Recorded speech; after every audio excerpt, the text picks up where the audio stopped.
Welcome to Global Connections with Robert Siegel, Navigating the New Normal, presented by the American Friends of Rabin Medical Center. Our monthly Leaders Forum addresses vital issues facing society and the economy, real estate and technology, medicine and science. My name is Dr. Joshua Plout. I'm the Executive Director of American Friends of Rabin Medical Center, AFRMC, a 501c3 National American Charitable Organization based in New York City.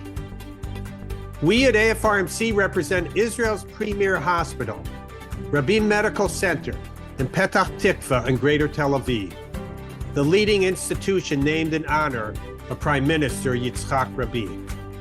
The hospital is a model of coexistence.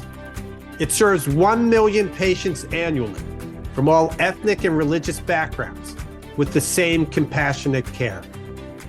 And now, during this time of war, the hospital is a front line of Israel's defenses, treats the many wounded Israeli soldiers and civilian casualties. We remain in awe of the doctors and nurses at Israel's Rabin Medical Center in the ER, ICU, and orthopedic departments as they respond to the October 7th atrocities. Please support our mission. Join our community of friends. Visit American Friends of Rabin Medical Center via our website and social media outlets on Twitter and Instagram, LinkedIn and YouTube, and on our Facebook page and discussion group. Today's Global Connections topic is universities and the federal government. Thank you to our very special guests, Arjun Appadurai, Professor Emeritus of Media, Culture, and Communication at New York University. Michael Roth, President of Wesleyan University, and Stephen Trachtenberg, President Emeritus and University Professor Emeritus of the George Washington University. And now, Global Connections with Robert Siegel. Thank you, Josh. America's elite universities are under attack from Republicans in Congress and from the Trump administration. And it's not just a battle of words. Earlier this year, the administration threatened to cut off $400 million in federal contracts with Columbia University. And Columbia responded with a memo that acceded to many of Washington's demands. That included placing academic programs focused on the Middle East under special review by the university's administration. Well, far from being mollified, Washington responded with similar threats to Harvard, an end to over $2 billion in federal grants. Harvard responded indignantly and took the federal government to court. Washington responded by cutting almost another $500 million in grants. Many universities are now under federal review with a threat of funding cuts hanging over them. The stated reasons for all of these include diversity, equity, and inclusion programs, so-called DEI, the progressive politics of Ivy League and other elite campuses, but above all, it's said to be about anti-Semitism.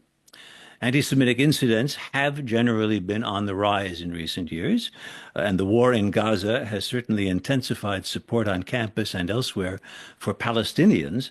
Those protests have featured criticism of Israel's existence and some incidents of either overt anti-Semitic language or language that has made pro-Israeli Jewish students feel abused.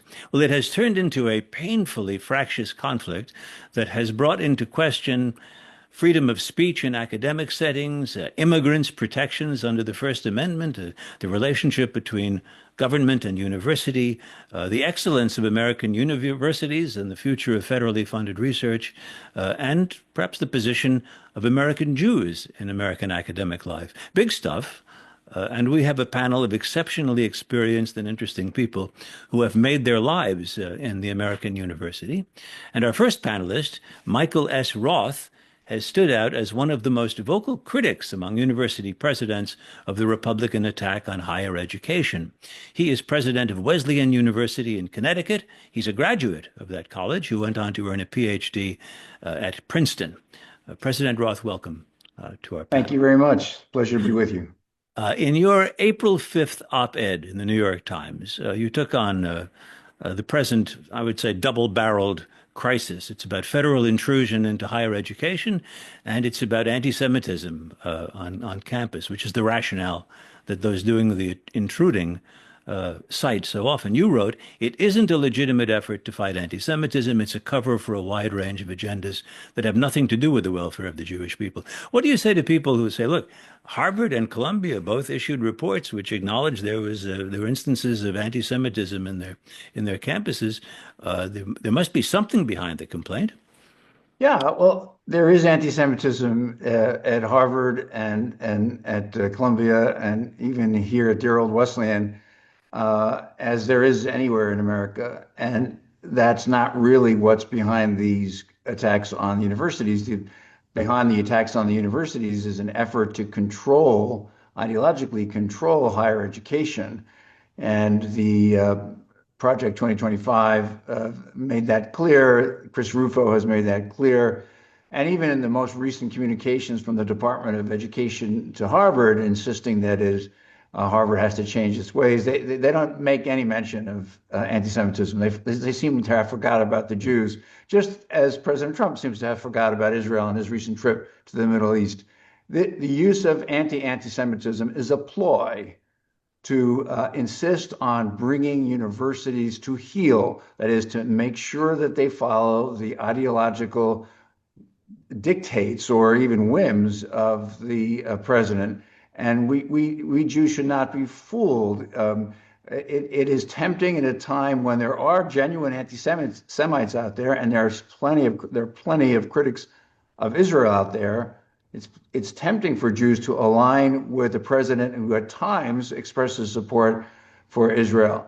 But as I say in that op-ed, he's also at other times expressed no reservations about having dinner with Nazis or aligning with Christian nationalists. So what should protect Jews, as it has in most of our history, is to align ourselves with the rule of law, with the basic civil rights, and the treatment of minorities in a fair way. To align ourselves with Christian nationalism would be a tremendous mistake. When you say that the objective of all this is to gain control of higher education, or why? What is the prize of a president who enjoys greater control over colleges and universities? Well, the president and his allies have made clear that they think that American elites have indoctrinated a generation of young people to have unpatriotic feelings, to be in favor of a kind of global approach to human rights that does not privilege America first, and that the core tactic of the right in its resurgence has been to take over cultural institutions, and the politics will follow. And so taking over higher education is important. Taking over cultural institutions like the Kennedy Center in Washington, or more importantly, mass media, bringing law firms to heel. These are all efforts to take independent elements in civil society, which in America have enjoyed their autonomy from federal control, and to bring them under federal control. This is the classic playbook of authoritarianism, of fascism, to make sure that you have alignment of institutions in civil society with the guys in charge. And in America, we've always resisted that. We've always been proud of a kind of local, you're not the boss of me attitude. You know, this is a free country. You should be able to do what you want. And universities have enjoyed that. They have been homes for critics of the federal government, but they're also homes for the most advanced cancer research, or the development of AI, or the development of new systems for the Defense Department. And so by undermining the autonomy of higher education, I do fear that this administration is undermining one of the great sources of strength for this country. Is there any kernel of truth to the perception of the right that elite universities have spread the kind of insufficiently patriotic worldview, a more globalist view? Is there any hint of truth to that complaint? Of course, because they're independent entities. And so you have lots of people at these schools who are quite critical of the federal government. But you have more people who actually want to go to Wall Street and make lots of money and not pay their taxes, which is the MO of the current administration. I mean, in the last 10, 15 years have been the heyday of the increased vocationalism at colleges and universities. It's not increased wokeism. Shouldn't be the headline. The headline are more and more people who want to go into conventional ways of contributing to the American economy. I myself, as a historian, lament this, actually. I'd rather see more people going into the cultural sphere. Right. But there is certainly a grain of truth that criticism of the government finds a home in universities.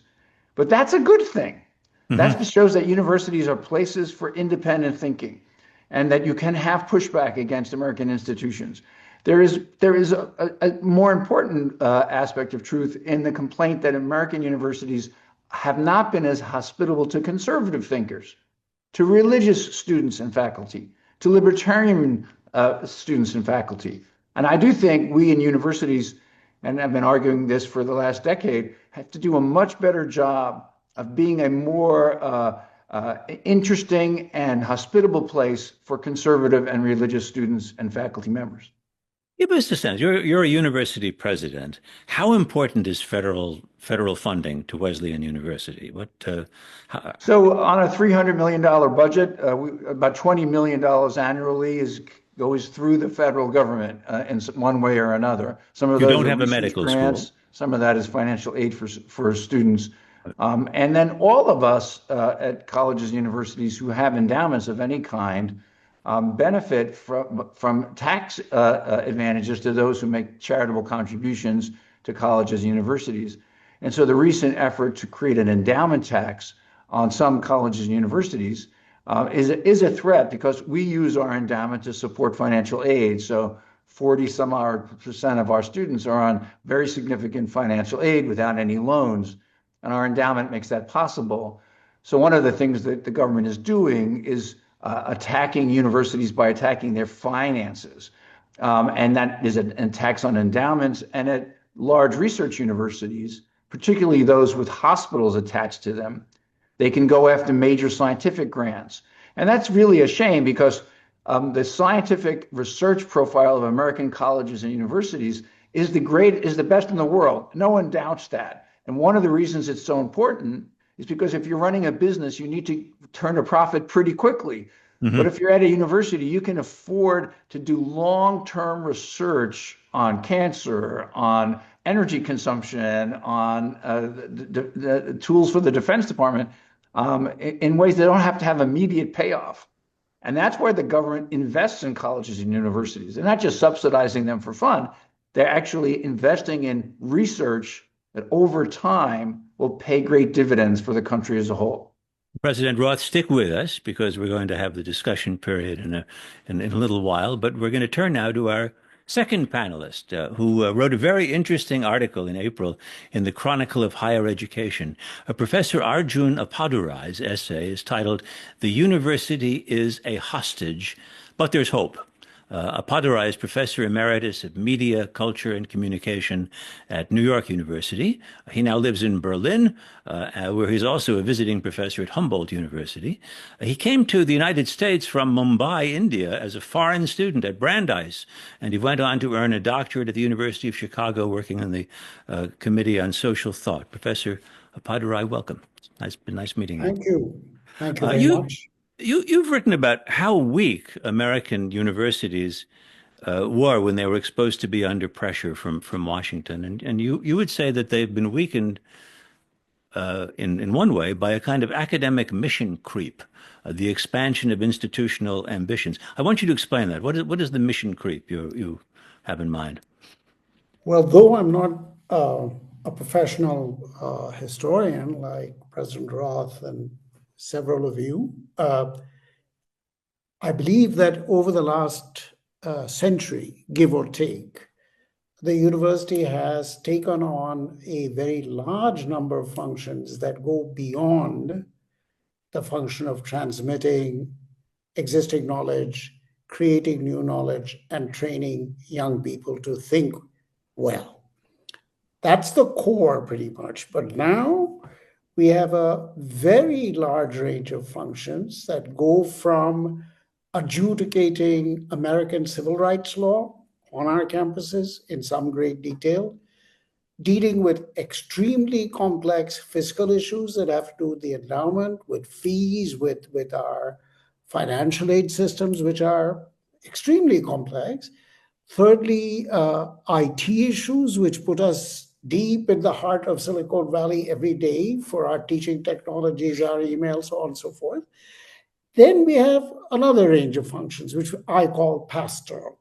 Mm-hmm. That is, taking care of the feelings of students, taking care of their clinical states, taking care of their anxieties, and sometimes doing the same for their parents who are footing the bill for college and have their own anxieties.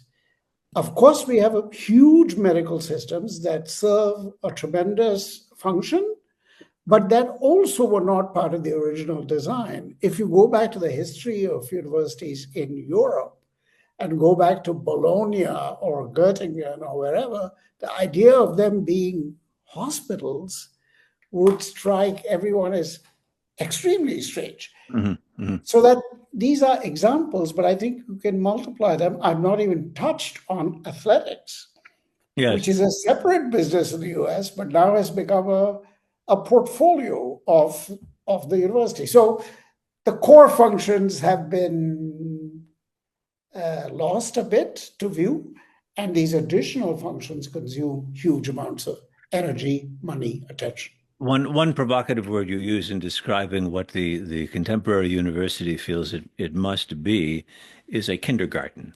What do you have in mind when you write that?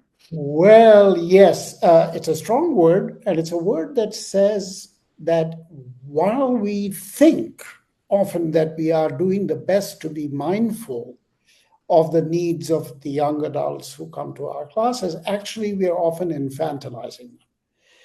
We are reducing their capacity to handle controversy, their capacity to negotiate deep differences, their capacity to oppose people who are in power without turning to violence, the Gandhian lesson, the Martin Luther King lesson. All these are weakened when we treat young people as needing immense coddling and handholding. And while I don't think that's true all the time, and by every professor or every president, I think there is a secular trend towards making young people behave like they're even younger than they are. You contrast the intellectual arguments, the purposeful disputatiousness that was part of your education at both Brandeis and University of Chicago. You think today's universities are unwilling to host that sort of argument for fear of violating what are understood to be terms of modern civility? Well, I think it's an excellent question. I do think there's been a slippage in the wrong direction. In short, there's fewer and fewer protocols for dealing with real differences, let's say racial differences, class differences, neighborhood differences, national differences. Very few have good protocols for guiding them. So actually what we have is a lot of anger, a lot of difference of opinion, a lot of hostility. And the case of Palestine and Israel on campuses is an excellent display of very hot arguments, more or less removed from the dispassionate space of pedagogy, argument, and inquiry. That's a very, very dangerous chasm that's open between those two things. A dispassionate space. I mean, correct. Some people would vote the most popular teacher on campus and say among his or her virtues are the passion that person brings to the subject. You're looking for something else. Well, yes, in the sense that I like to think in a kind of restatement of Barry Goldwater that I do believe in extremism, but in the defense of liberalism. That is to say, I believe in being aggressive to say there are always multiple points of view and we've got to bridge them. So that you could be passionate about. And I think some of our finest political theorists, philosophers on campuses are passionate, but they are passionate about the right thing, which is my ability and yours to be passionate, but to subordinate passion to principled argumentation, which has a root in taking the other to be at least as reasonable as oneself. You wrote in the Chronicle of Higher Education that universities should be willing to risk unpopularity, which they're not. What would be an example of that? Well, I think historical examples would be places like parts of the University of Chicago where I went, or St. John's University, places really doing things that border on being, let's say, monastic in their approach to books, ideas, arguments, and they are certainly not popular. But what I have in mind is today, because of the all fronts, all hands on deck attack that you have spoken about and Michael Roth has spoken about, others have spoken about, for that reason, what I think is required is a certain principled courage to go back to the basics. And the basics are very clear. Great ideas, clear arguments, principled inquiry, open debate. It's not a mysterious menu. But going back to that, when we've begun to do 85 other things, does require some courage from donors, from presidents, from boards, and indeed from students. But as I said in that article, if the USA, with the number of billionaires that it has, cannot muster enough support for a few such institutions, I don't know who on the planet could. Unfairly, I'll ask you to give me the nutshell version of when you write the university is a hostage, but there's hope. I want you to describe the hope briefly. Hope is that the American educational system at all levels is still the apple of the global eye. And those hundreds of thousands of researchers, scholars, students at every level who want to come to the US cannot all be wrong. Personally, I think they're right. The US educational system is still the greatest concentration of talent of two kinds. Talent that preserves the past and talent that's mastered how to create new knowledge. That is research. That is it. So that is the value on which all our hopes must rest. Now, whether one feels hopeful in the face of all these attacks, I keep reminding myself that Trump has a 4-year term unless he changes the constitution and everything else, and then we're all gone. But if not, we have to live through this like certain old religious sects. We may have to go underground for a while, keep ourselves alive, and then emerge in 4 years, 5 years, 6 years, with our values intact and with our energies refocused, and this time aware that our most difficult achievements can be undone in a year, 2 years, 3. So we will be forewarned this time. Well, Arjun Appadurai, stick with us because we'll be talking all together in about 10 minutes. But we now round out our panel with our third member, Stephen Joel Trachtenberg. From 1988 until 2007, he was president of the George Washington University in Washington, D.C. Before that, he was president of the University of Hartford, and before that, vice president of Boston University. Trachtenberg was educated at Columbia, Yale Law School, and then Harvard's Kennedy School. In addition to being president emeritus of GW, he is also the namesake of the university's Trachtenberg School of Public Policy and Public Administration. And indeed, at one time, he worked for the federal government. Steve Trachtenberg, welcome to our panel. I just want to hear very, very broadly, if Steve is with us, there you are, how the current pressure on universities from the federal government, How serious is this? How dangerous is it? It's very serious, it's very dangerous, and it's very foolish. I fear that we have an administration that never heard about seduction. I believe that had the Trump administration endeavored to seduce America's higher education, they could have succeeded, and Trump could be in a very different relationship with its academic community. And I think it's imperative that that relationship be established as soon as possible, because the nation is driven to some extent by what is discovered on our campuses. The president is very proud of American industry. He wants America's businesses to thrive, and he does not seem to understand how imperative it is that they are sustained by the ingenuity and the inventions that come out of our universities.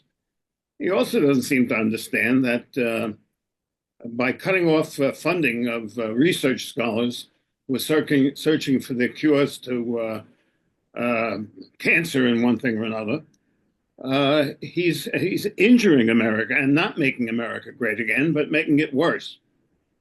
Even if you feel more belligerent, and you want to say, well, we are a country that needs to be able to defend itself, the atomic bomb was discovered in great extent by researchers at Columbia and Chicago and elsewhere in the United States.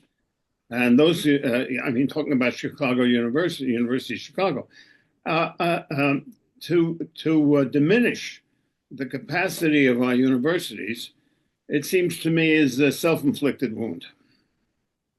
You're describing a relationship. The long-term relationship is one of great benefit to the federal government and the rest of the country, you would say, but the immediate relationship seems to be one of incredible dependence of the universities on the federal government.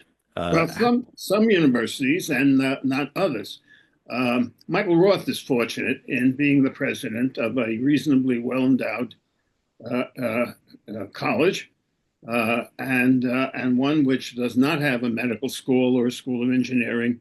By contrast, Columbia has a medical school, and much of the work that is done by their professors is funded by the federal government.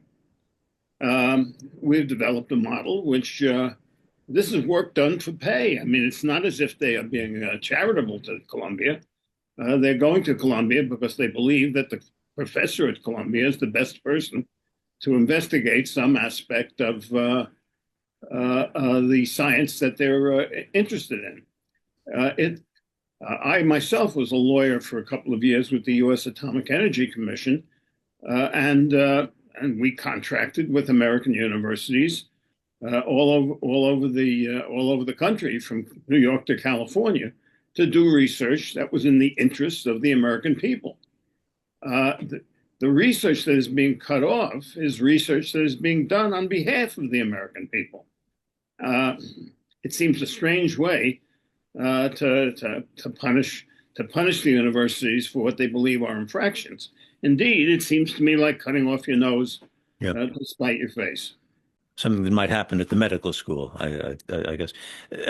You were president of George Washington University. Let's say you were president of another university that has a medical school and that has an engineering school and a lot of federal grants, and you received the kind of communication that Columbia or Harvard received, warning them of a cutoff unless they change their practices in some way. What would your reaction be?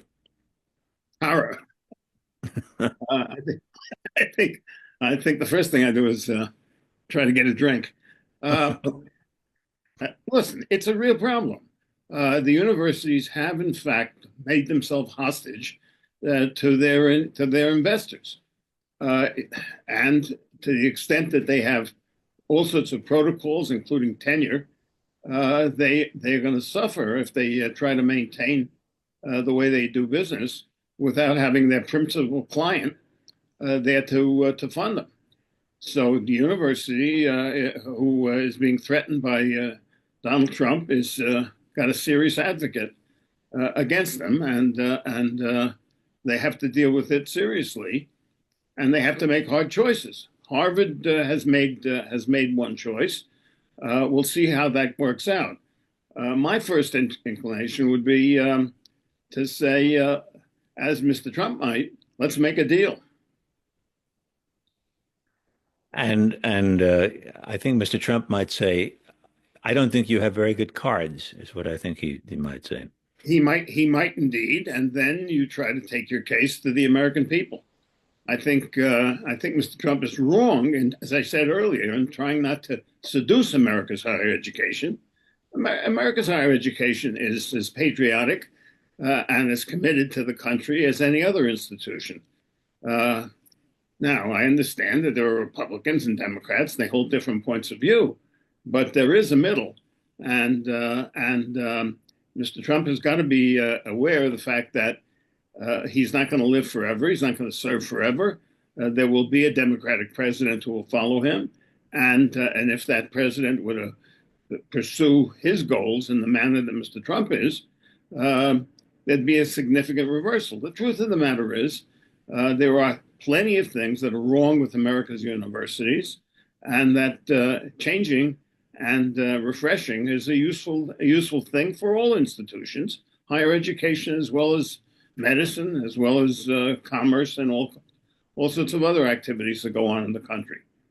There's room for change, there's room for improvement, and I think even Harvard agrees that many of the things that they were asked to do, they could do, and Columbia agreed that some of the things they were asked to do, they could do. So the first thing you do is you try to accommodate by doing those things. But I don't think it's any of the business of the federal government to set the curriculum of the university or to, in fact, intrude itself excessively into the day-to-day operations of the institution. Now, anti-Semitism, racism, things of this sort, obviously it is the job of the government to see to it that all Americans are protected and feel safe on our campuses, as they are in all other activities in our society. I was thinking about the kinds of research that might be affected by federal grants, and I imagined the social scientist, an anthropologist, sociologist who was expert in the culture of Venezuelan street gangs, and how that person might actually have answers for us to questions that would conflict with the administration's answers to those questions. They might indeed, but that's all small potatoes. There's not big money in that. So the money is in the engineering school. The money is in the medical school. The money and that's what I want to know. What's in it to? I understand the political motive of that small example, but what's the political motive of horning in on medical research and cutting back on contracts? The problem, as I said before, is I think this administration shoots first and aims later.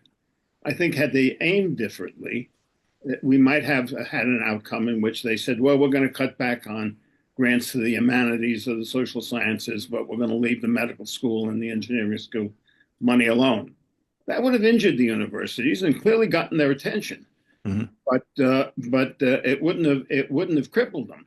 What I'm concerned with is not that they will be hurt in the short term, but they will be hurt in the long run. The institutions, which, as I say, I believe are imperative for the welfare of our nation, are being injured in a way that will take them a significant amount of time to recover, and no patriot ought to want that to happen. Yeah, there are some value, some importance to citizens of other countries too. Our universities educate a great many foreign students who aren't targeted especially by Washington, unless they took part in protests. But they are. We hope they're still as attracted to America as Professor Appadurai was back when he came to Brandeis some decades ago. What's our stake in having foreign students international students look upon the American university as the place to study? Well, Mother Nature turns out to be an affirmative action participant. I mean, brains, talent, genius is found in all people all over the planet. And the United States has had the good fortune, I think, of having people come from all over the planet, many of whom got their degrees, their education, and their degrees here and stayed and contributed. If you look at the kinds of people who are populating and contributing in Silicon Valley, who are the professors in the United States today, they're not all born in Brooklyn or, for that matter, North Dakota. They are from countries in Asia and Europe and other parts of the world. And we have been the beneficiaries of genius from people who have come to get their educations here and then have stayed to participate in the next generation. It's a major mistake to make it harder and harder for people to come to our universities. We're missing out on talent. And once they start going to Australia, once they start going to England, once they start going to other places, it's very hard to bring them back. Steve Trachtenberg, thanks. And I'd like to stay with us. I'm going to bring back Michael Roth and Arjun Appadurai. And first, I'd like to hear what the three of you have heard in the others' presentations. Michael Roth, any comments that you'd like to make on what you've Well, heard? in terms of the what Arjun talked about, the drift of American universities or the expansion of their portfolio of interests, it's not really that surprising that they would have expanded since the University of Bologna in the Middle Ages, and of course in the United States we have a tradition that goes back at least 100 and maybe 150 years of thinking about undergraduate education as an education of the whole person. And that's a recipe or an invitation to really expand what we think of as knowledge, what we think of as academics, into lots of other parts of one's life. And I think American undergraduate education is the richer for it. And the partnership of the federal government with universities making for an expansion, a dramatic expansion in the research capacity of universities, especially in biomedical fields and in the hard sciences. This has really enabled extraordinary advances in knowledge, as well as technological innovations that have contributed dramatically in the business world and in clinical medicine. So I think that expansion has been, it was organic for a long time and rather slow. And then in the wake of the Second World War, when it was clear that the cooperation with the universities would actually dramatically change the fortunes of the country in terms of its military strength and economic capacity, that of course the government invested in extraordinary ways in not falling behind the Soviet Union in the sciences, as you'll recall from the Sputnik era, and using the government's resources to get universities to expand knowledge in ways that enhance the strength of the nation. And what the Trump administration is doing is so extraordinarily counterproductive. It's based on a aversion to knowledge. It's based on an affection for stupidity and substituting ideology for research. And it will be tremendously harmful to the United States. And Arjun Appadurai, what have you heard? I have a couple of thoughts. I mean, both my colleagues on the panel are very experienced and have excellent things to say, and we are largely in agreement, I think, about the nature of the crisis, where to put the weight. I'll just say one quick comment on Michael's observation about the outsourcing issue. Of course, it was a bit of a stretch to talk of Bologna, but if you talk of the US in the last 100 years and look at Stanford, for example, I say this in my article, but it deserves a book beyond my capacities. Stanford in relation to Silicon Valley has very little to do with the federal government, but it is a completely different form than Caltech, MIT, Hopkins, every other university I know, but it is a forum to look at because it's a major university and it is hard to draw the line between. It's not about dependence, independence. So anyway, there's a discussion I think to be had about that. It's also complemented the question of outsourcing or insourcing social functions beyond the capacities of the university, which is my view, but the outsourcing of the core ones. So in my article, I've said something which I've been thinking about for decades. Namely, when you look at Microsoft, you look at Google, you look at this, they do a lot of training and credentialing. So does the Army, so does the church, so does the Navy. In other words, I know this sounds extreme, but I do think in the area of basic university activities, there are about 10 major institutions that now regularly eat our lunch, but that's worth discussing anyway. So that's my concern. Core things go out, outside things come in. That's a very crude way to put it. But I do want to say one thing that occurred to me listening to both Stephen and to Michael, and that is the connection about the puzzle we all have. Why the attack on research? Why the attack that too on research that's so obviously beneficial? What does it have to do with the cart before the horse, namely the attack on the humanities, DEI, wokeness, cultural studies? All of a sudden, it was all the way to cancer research and engineering schools. Very odd for many of us to follow. I've been puzzling over this, and I have a proposal, just a speculation. And the speculation is that we have over-contrasted the liberal arts college at its best, like Wesleyan, with the high-powered research, heavy funding places that turn out new scientific knowledge. We've overstated the contrast. And the reason is this. It is in the liberal arts college that the basic forms of argumentation, of figuring out how you get from data to evidence, and so on, are actually installed. No one in grad schools or in postdocs teaches you those things. They assume you know those things. And then they go on to molecular biology or making drones, but they don't teach you those things. Those things happen earlier. So my view, based on that argument, that this connection is deeper than we imagine, much deeper, is that the hostility, and I'm very much with Michael, I suspect with Stephen too, there's a real hostility to the entire complex, from colleges right up to Harvard's most arcane research units. And that is got to do with a revulsion, I'll use that word, towards the basic logics through which new knowledge is generated in universities. Karl Popper said it best: conjectures, refutations. You've got to be able to argue so as to produce new things.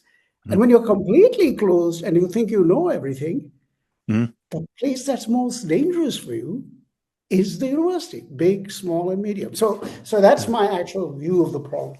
Okay. And Steve Trachtenberg, thoughts on what your fellow panelists have had to say? I think we need to also distinguish between the wide range and difference of the universities and colleges we have in the United States. Yeah. There are 4,400 institutions in the United States that grant BA degrees, maybe more, and they are distinguishable. Williams College is not Caltech, and it has different purposes and it has different role, and yet they are all being looked at as if they were unitary, and that's a terrible mistake. Research universities are dependent on the federal government. Teaching institutions, less so. It might be useful if some of the conversation between the federal government and higher education started to distinguish between different institutions, different roles, different missions, and different degrees of funding.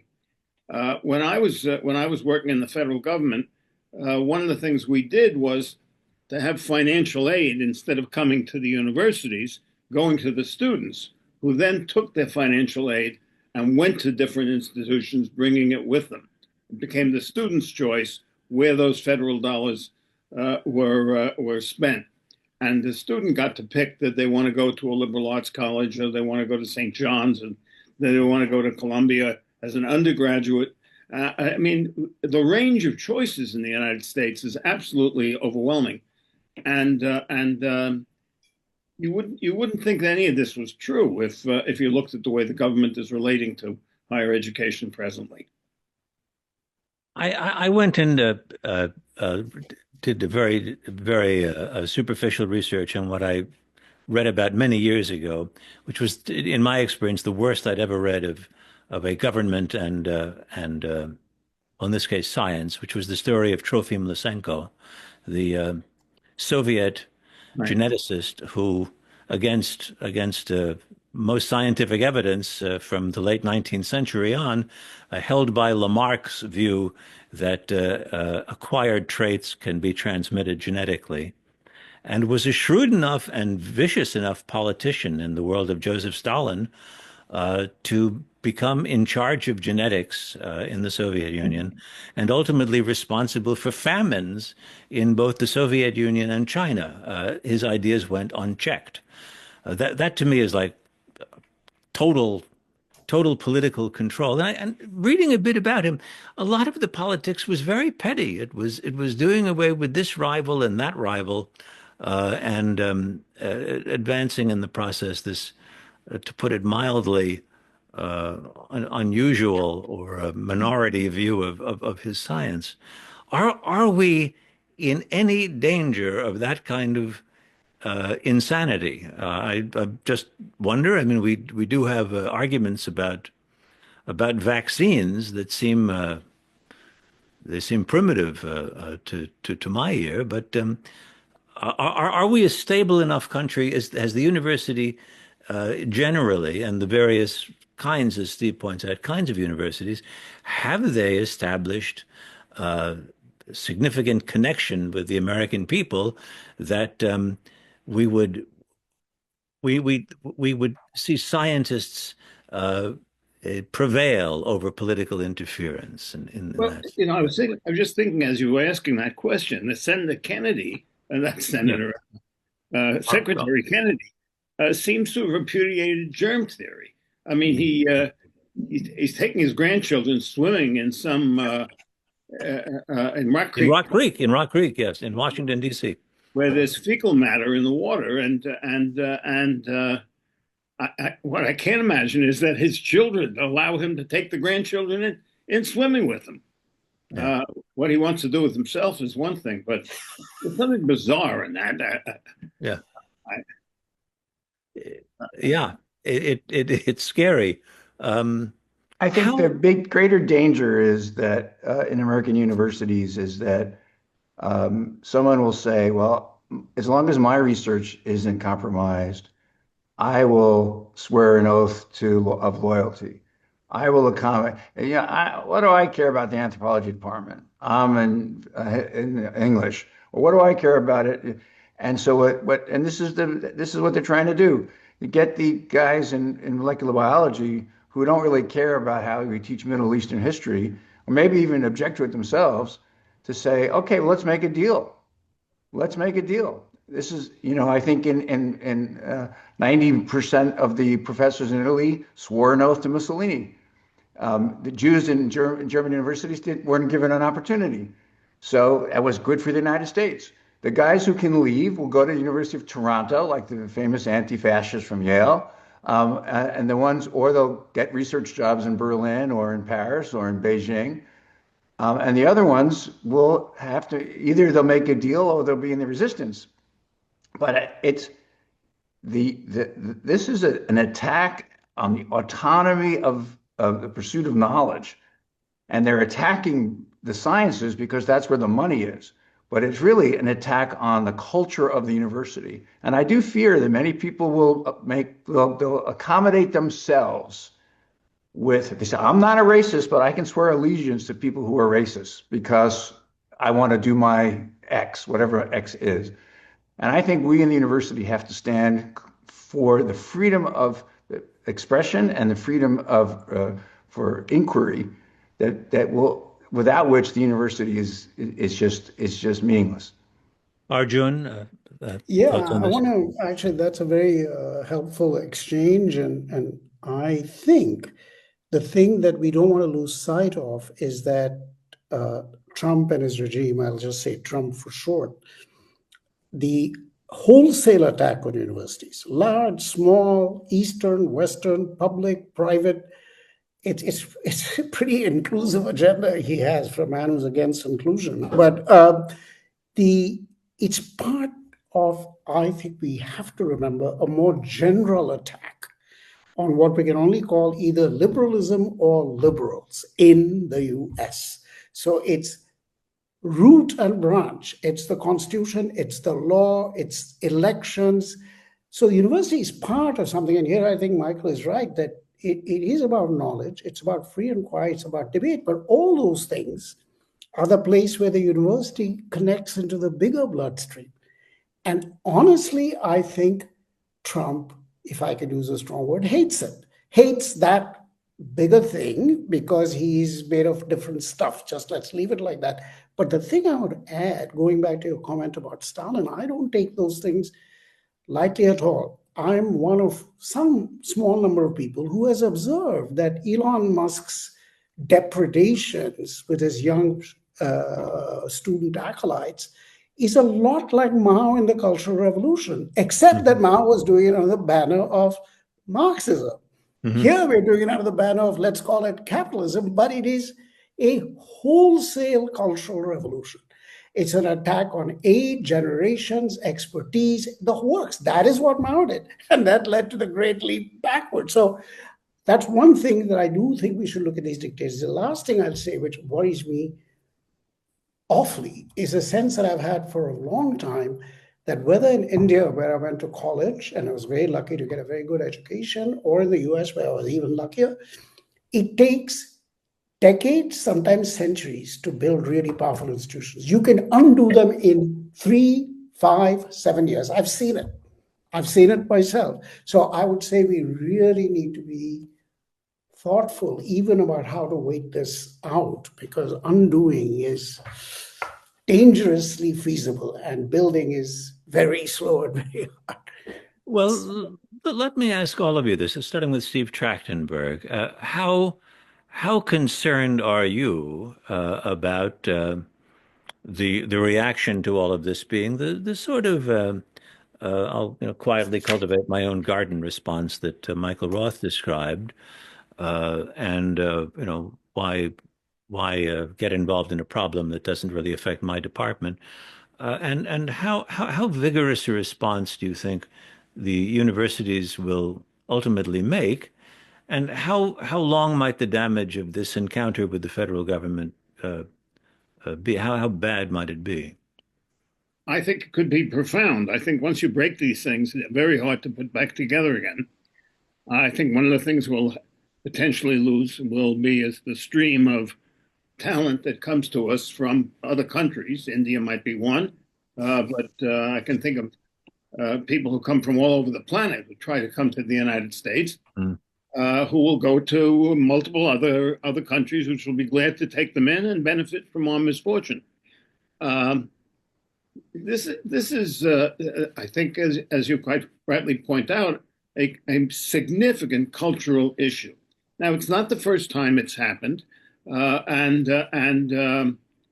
when these things happen, it takes decades to restore the trust and faith in the United States. And it's not just that people are afraid to come to the universities. They're afraid to come to the country lest they don't have the right paperwork. They get arrested. They see a hostility in the environment that makes them say, why should I risk going to the United States? Australia is a perfectly nice country, and they speak English. I can learn English there as well, and they have good red wine. So I think it's better in New Zealand, actually. Well, there's that too, and Yes. they also speak English. We're dealing here with very fragile things. They look big, they look rich, but they are actually much more vulnerable than people anticipated. Now, look again. There's been an anti-intellectualism in America, since the founding. So it's not as if it's innovative.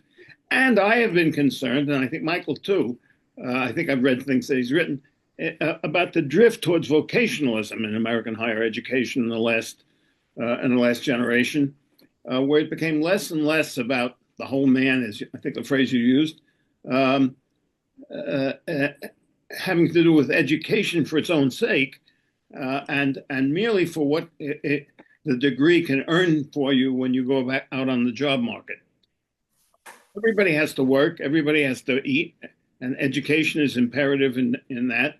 But we're suffering from several things now. Fewer and fewer young men are going to colleges, more and more women, and that is going to change the professional class in this country in a way that I think was not anticipated at the beginning of the 21st century. I think we're going to see more and more women physicians, more women lawyers, more women professors, and fewer men, and that will create tensions between the genders as well as the socioeconomic relationships. So dramatic changes are going on and will be irreversibly changed unless we pay some attention to it. And Michael Roth, your glimpse of the future as you imagine it?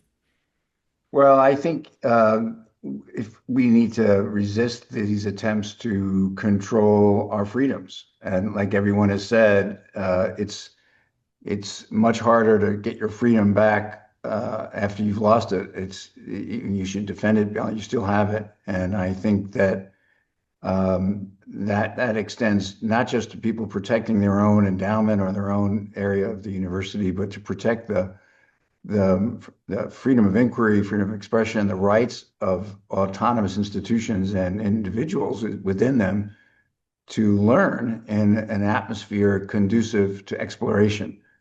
And that is going to make for allies with people who are concerned about freedom of religion. People are going to be concerned about the freedom of choice in the commercial sphere, because authoritarianism just doesn't stop only at educational institutions. Authoritarians feel the need to control all institutions, and a narcissistic authoritarian even more so, wanting to ensure that everybody bends the knee, whether it's a law firm, a newspaper, or a school. But it doesn't have to be that way. It's only a couple of months in. There's a lot of opportunity for political resistance to this dramatic overreach. I wanted to hear from all of you. And the one question that really I asked you about, Michael, at the beginning, but hasn't come up in any of your remarks, which is anti-Semitism, and how. Well, we can start with Professor Appadurai. I mean, where, if at all, does anti-Semitism and combating it figure in this conflict between Washington and the universities? Obviously a very large question, but I do think there are some basics involved here. And one of those basics is you only have to look, without being heavily ideologically motivated, to say that Black people, young Black men and women on campuses, have been experiencing horrendous amounts of racism forever. So I say that not to make a tit for tat, but to say that many groups on US campuses have contexts in which they are belittled, dehumanized, marginalized. And I think it's very urgent to say that the exceptional nature of this attack should be questioned just on principle, saying, look, lots of people have hurt identities, destroyed histories, and so on and so forth, and we need to think about all of them. The other one is what my closest friends from my class at Brandeis tell me. Anti-Semitism is a false flag. I quote one of my very thoughtful, moderate friends, Jewish, needless to say, Brandeis graduate, who just says, I'm not interested in that discussion because it's a false flag for Trump. He's not saying it's not an issue, just like our colleagues. It's an issue. But what is it for this government? It seems like, at best, a Trojan horse and maybe worse. Steve Trachtenberg? Yes, well, what's new? I was walking across campus one day at Columbia. This is 1956. You were an undergraduate at this time. An undergraduate. and I ran into Rabbi Hoffman, who was then the cleric at the Hillel. It wasn't called Hillel, but that's what it was. And he stopped me, and he said, "How was I?" And we chatted. And then he said, "I see where you're running for student government president." And I said, "Yes." And he said, "I wish you wouldn't do that." And I said, "Why not?" He said, "Well," he said, "I think it calls too much attention to us." Now, this is 1956, and the school was full of kids who had come out of World War II, there were Jewish kids out of Bronx High School of Science at Columbia at the time in significant numbers, and Stuyvesant High School, and here he was wearing. Seemed to me, I thought he was crazy, and paid no attention to him whatsoever. And I ran, and I won office in the student government. But I suspect that he wasn't crazy. He just was more nervous than I was. I have encountered in the course of my own career people who took me aside to give me good advice and tell me that I could abandon plans of becoming a university president because I was Jewish. And when I became president, I don't think I was the first, but I was sort of a pioneer. And at this interview for the job, the issue of my faith became a matter that was discussed for about 45 minutes. Really? And there were members of the board on the search committee when I interviewed for the presidency of the University of Hartford, who were very concerned that perhaps Hartford was a city that would not be hospitable to having a Jewish president for its university. It turned out to be absolutely false. And one of the people who worried about that, took me to lunch after a year and said that he had made a bet with himself that I was going to fail as president of the University of Hartford because I would not be accepted in the city. And he said he had been watching me like a hawk for a year, concluded that he was wrong about me and wrong about the city.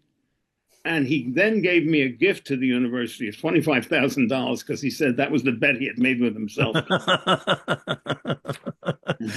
and he had lost. I invited, and he'd been on the board and quit over my appointment.